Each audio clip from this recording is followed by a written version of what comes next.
Viime hetkiä mennään. Inalien siellä kulmalipun tuntumassa. Kolmas lisäaikaminuutti täyttyy aivan tuossa tuokiossa. Lahna Laakso.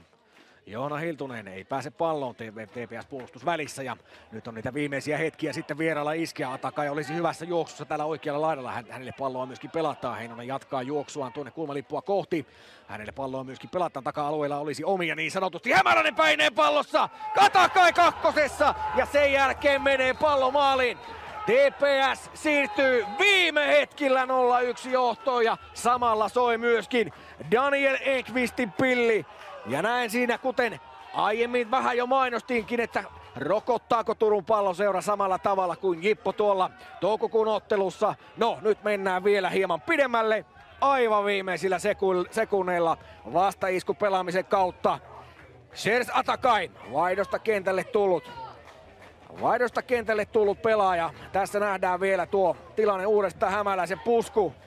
Onpa kyllä pelimiehen ratkaisu, jos tuota yritti. Väitän, että tuo pusku meni